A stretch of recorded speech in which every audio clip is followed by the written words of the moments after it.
Halo semuanya, kembali lagi bersama saya Madianto. Kali ini kita akan membahas tentang tips memaksimalkan ruang ala Jepang.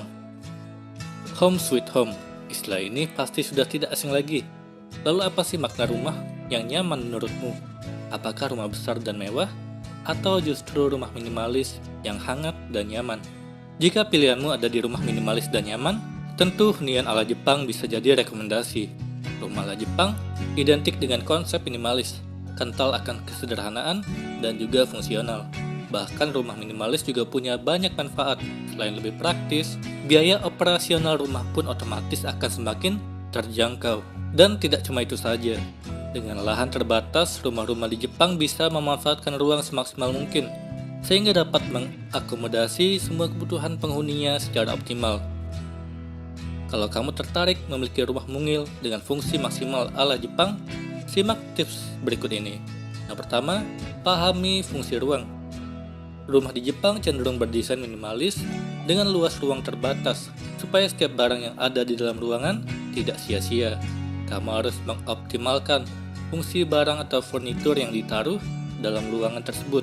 Bila perlu, pilihlah furnitur agar bersifat multifungsi seperti tangga yang sekaligus dapat dijadikan laci penyimpanan.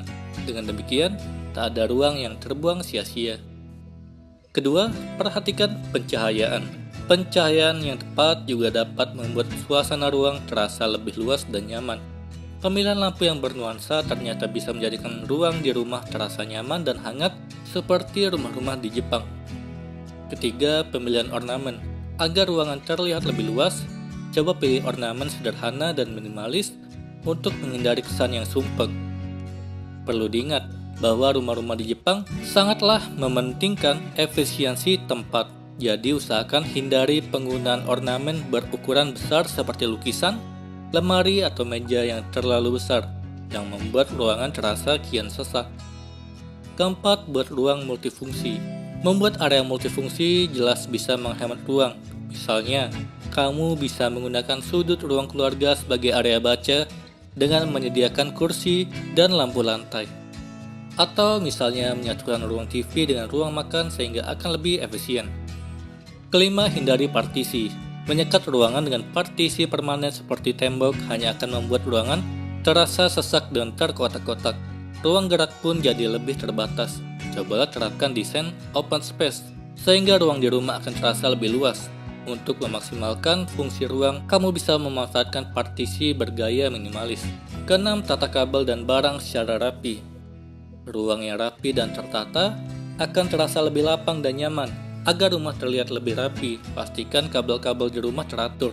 Jangan lupa untuk menata pernak-pernik di rumah secara rapi. Kamu bisa memanfaatkan kontainer dalam berbagai ukuran untuk menyimpan pernak-pernik rumah. Itulah tadi tips memaksimalkan ruang ala Jepang. Selain konsep ruang dari Jepang, kita akan membahas 5 cara memaksimalkan fungsi furnitur. Penempatan sofa yang tepat dan pengaturan ruang bergerak penting bagi interior rumah kamu. Pasalnya, sebuah ruangan bisa berfungsi dengan baik jika pemiliknya tidak semata-mata memikirkan estetika penataan furnitur. Keindahan dan keunikan memang penting, namun desainer Isti Stanley dalam situs desain dan inspirasi rumah Domain menegaskan bahwa pemilik rumah perlu mengetahui lebih dulu masing-masing fungsi furnitur miliknya. Selain itu, pemilik rumah juga perlu menyadari bagaimana posisi atau pengaturan yang bisa memaksimalkan fungsi furnitur tersebut.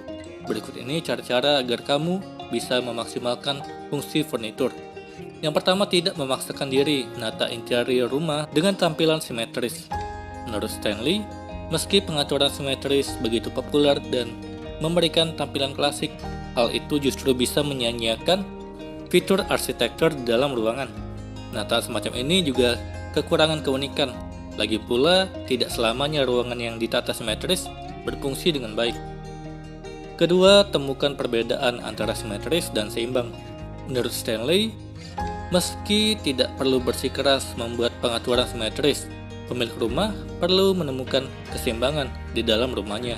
Kunci dalam menemukan keseimbangan adalah memastikan barang-barang dan furnitur didistribusikan ke seluruh ruangan dengan merata. Tidak perlu persis sama antara bagian di sebelah kanan dan kiri, tetapi yang terpenting Ruang tidak terasa kosong di satu sisi dan padat di sisi lainnya.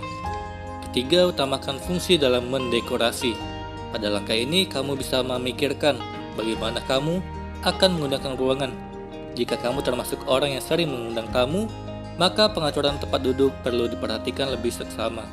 Dalam hal ini, para tamu harus bisa duduk dengan santai dan nyaman, guna mendorong lancarnya percakapan. Keempat, kreatif menyiasati rumah sempit. Jika kamu memiliki ruang terbatas untuk bereksperimen, maka kamu harus bersikap kreatif. Sebagai contoh, kamu bisa memilih kursi-kursi berjenis ottoman untuk memberikan area duduk tambahan. Meski ruangan sempit, jenis furnitur semacam ini mudah dipindah-pindah sesuai kebutuhan. Kelima, atur agar tempat duduk tidak saling berpunggungan. Cara ini dimaksudkan agar ruang tampak lebih penuh. Stanley mengatakan bahwa menghindari bagian belakang kursi merupakan salah satu trik desainnya. Misalnya bagian belakang kursi makan menghadap bagian belakang sofa. Hal ini memecah ruang dan membuat ruang tampak lebih penuh, tambahnya. Pada dasarnya, kunci menata furnitur di dalam rumah adalah memastikan cara hidup fleksibel bisa diterapkan di sana. Proses tersebut bisa diiringi dengan memberikan perhatian pada keseluruhan nuansa di dalam ruangan. Kali ini kita akan membahas tentang hidup sederhana seperti orang Jepang. Inilah 5 hal yang membuat kamu lebih bahagia. Gaya hidup minimalis adalah sesuatu yang patut dipelajari dari orang Jepang, dengan tujuan akhir membebaskan diri dari ketergantungan pada hal-hal sehingga mereka menyederhanakan hal-hal untuk kehidupan yang lebih ringan dan lebih bahagia. Setiap negara memiliki karakteristik budaya sendiri yang layak dipelajari. Orang Jepang punya kesederhanaan, sementara di negara lain, orang-orang berusaha keras untuk mencapai lebih dan lebih lagi.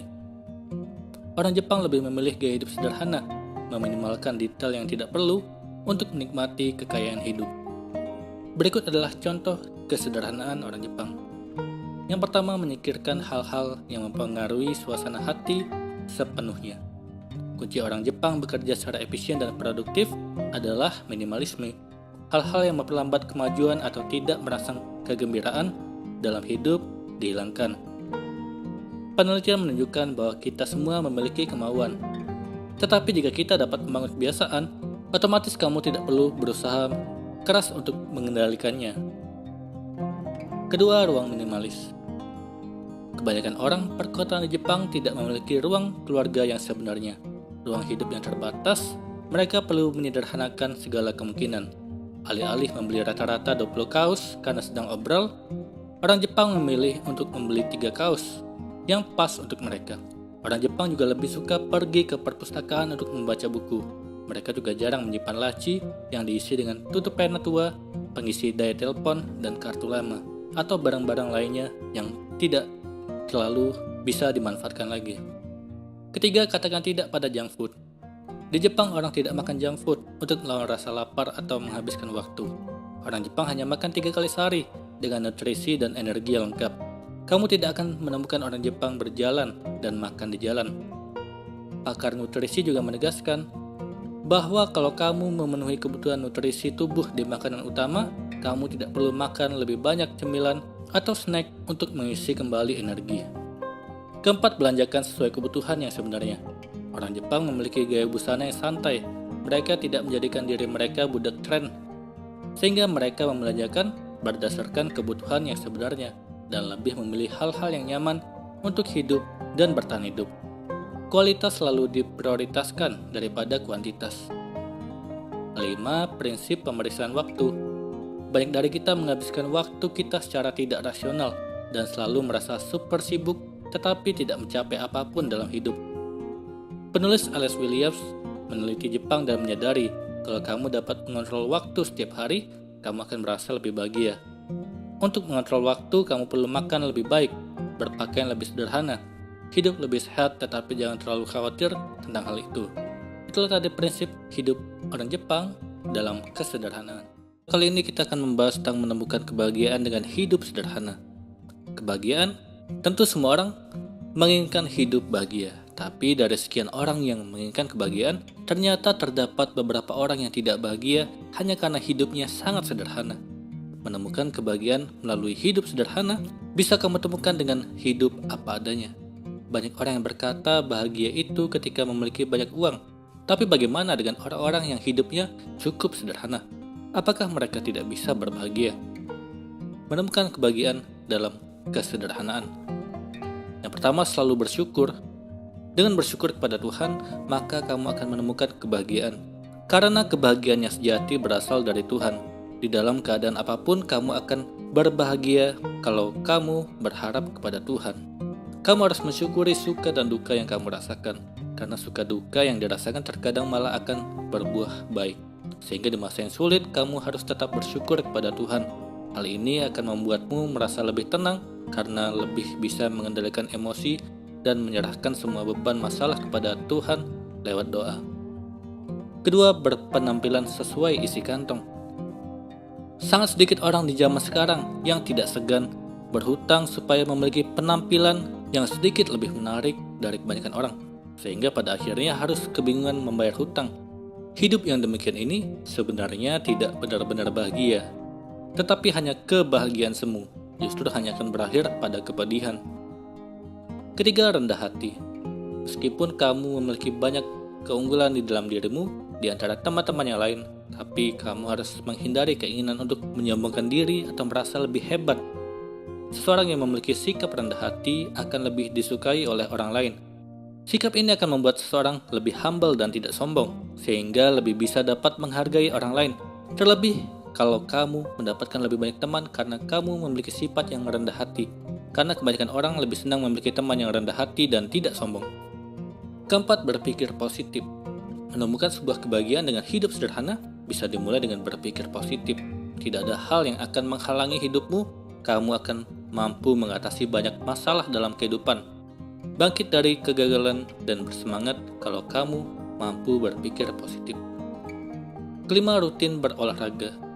Kamu harus rajin berolahraga, karena dengan berolahraga maka beban hidup akan berkurang karena kamu bisa mengalihkan masalah dengan olahraga. Dengan berolahraga juga akan membuat tubuhmu menjadi sehat, maka harus memilih waktu yang tepat untuk berolahraga agar beban dan pikiranmu jadi sehat. Keenam, makan dan minum secukupnya. Makan dan minum adalah kebutuhan pokok bagi manusia untuk hidup, maka prinsip inilah yang harus dipegang oleh seseorang agar mampu mengontrol keinginannya dalam mengkonsumsi makanan yang berlebih, sehingga dapat menjalani hidup yang lebih sederhana. Selain juga untuk berhemat, maka hal ini juga dapat kamu lakukan agar bisa belajar bahwa segala hal tidak harus dilakukan dengan berlebihan. Ketujuh, menerima diri. Kalau kamu merasa ketika membeli sesuatu, kamu merasa lebih berharga dan lebih bahagia, maka hal tersebut harus digantikan untuk tetap bahagia dengan apa yang kamu miliki saat ini. Menerima keadaan diri sendiri dan selalu bersyukur akan apa yang sudah dimiliki merupakan salah satu langkah awal untuk mendapatkan kebahagiaan. Karena kebahagiaan sejati adalah memulai mencintai diri sendiri.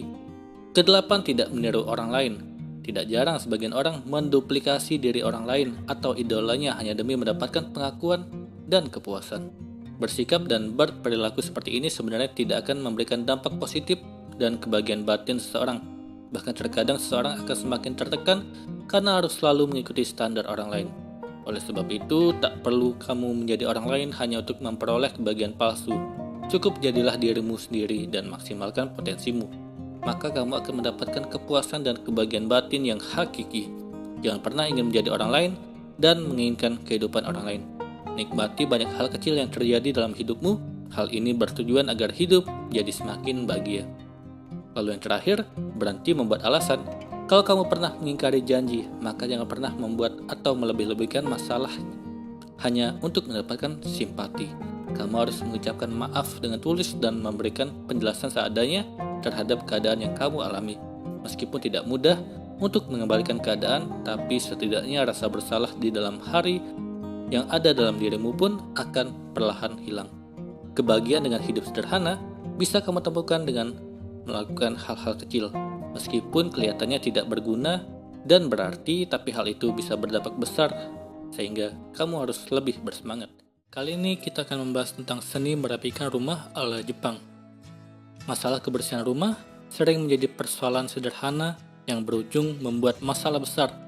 Tak semua rumah memiliki asisten rumah tangga, karena itu kita juga sebagai penghuni rumah yang harus membersihkan rumah meski dalam keadaan lelah sepulang kantor atau bekerja di lapangan.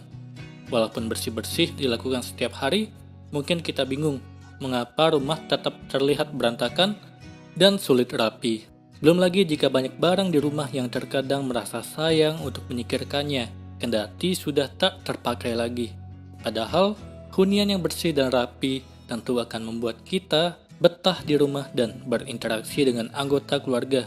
Namun sibuk beraktivitas membuat kita menjadi enggan untuk merapikan rumah menjadi benar-benar rapi. Kalau kalian berpikir, bagaimana cara membereskan rumah yang ideal?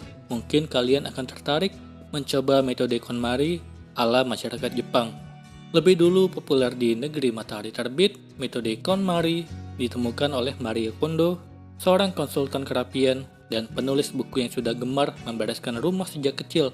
Kendati dikenal sebagai negara canggih dan rajanya teknologi, nyatanya Jepang masih mengedepankan prinsip tradisional dalam merapikan rumah.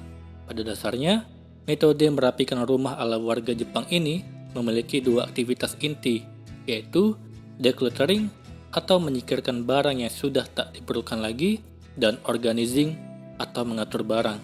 Namun jangan salah, mengatur ala Jepang ini tidak sembarangan karena ada beberapa prinsip berbenah yang harus dipenuhi agar kerapian rumah dapat tercipta dengan sempurna. Berikut ini cara yang tepat untuk membersihkan rumah ala Jepang. Yang pertama, komitmen pada diri sendiri. Ini adalah hal yang utama. Menurut metode KonMari, membereskan rumah harus dilakukan segera. Jangan menunda dengan alasan apapun. Salah satu penyebab rumah berantakan adalah kebiasaan penghuninya yang kerap menunda dan hanya membereskan dengan dicicil sehingga tidak tuntas. Selain itu, pastikan kalian memiliki mindset yang sama dengan anggota keluarga lainnya dalam hal beberes rumah. Kedua, singkirkan barang tak terpakai. Selama ini tentunya banyak sekali barang tak terpakai yang masih saja disimpan dengan alasan sayang untuk membuangnya.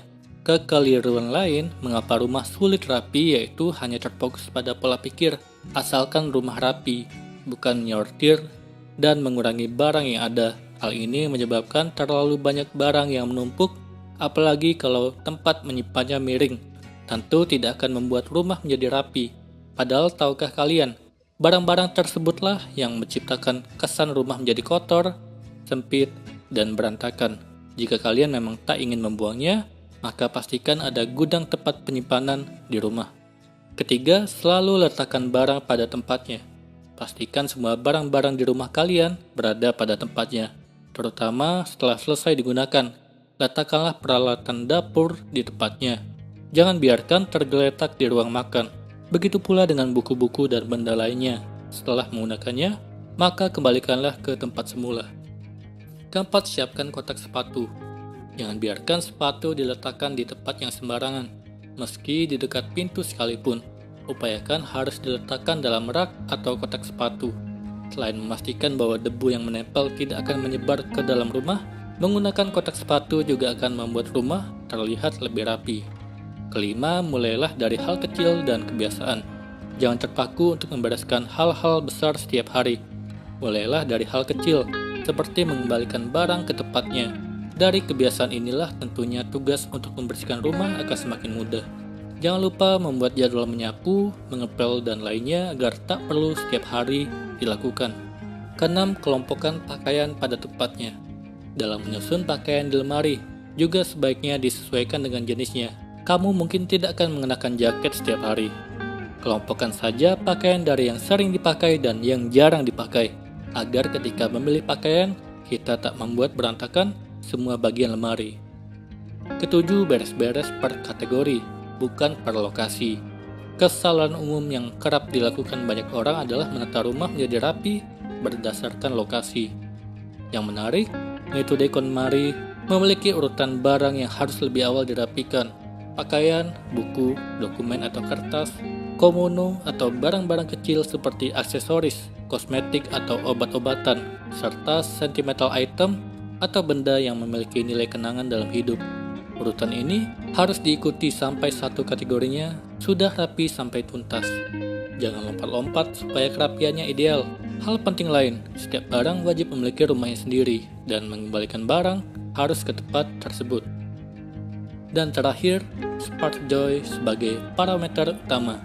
Selain mengenal fungsi barang, ada satu elemen yang ditekankan dalam metode KonMari, yaitu spark joy. Dengan kata lain, saat membereskan rumah, pastikan kalian benar-benar hanya menyimpan barang yang memang bermanfaat serta memberikan energi yang positif dan bahagia untuk penghuni rumah. Selain itu, barang yang telah disortir bukan dibuang, namun disumbangkan kepada orang lain yang membutuhkan. Jika ingin memulai, kalian bisa menulis harapan apa yang ingin dicapai saat membereskan rumah dan pastikan untuk menyediakan waktu untuk melakukan aktivitas ini, misalnya saat akhir pekan. Idealnya, bersih-bersih dilakukan maksimal 5 jam dalam sehari, saat situasi hati sedang nyaman dan bahagia untuk menata rumah agar hasilnya optimal. Biasanya, metode ini memakan waktu 3-6 bulan hingga benar-benar tuntas. Namun itu tergantung pada jumlah anggota keluarga dan banyaknya barang yang ada di rumah. Tak hanya rumah yang rapi, dengan metode ini kalian akan mampu menahan hasrat untuk berbelanja dan mengetahui dengan pasti apa yang benar-benar dibutuhkan dalam hidup. Yang tak kalah penting, tentunya rumah pun menjadi nyaman di setiap sudutnya. Itulah tadi cara masyarakat Jepang membersihkan rumah. Apakah kamu tertarik melakukannya di rumah? Semoga ini bermanfaat. Sekian dan terima kasih.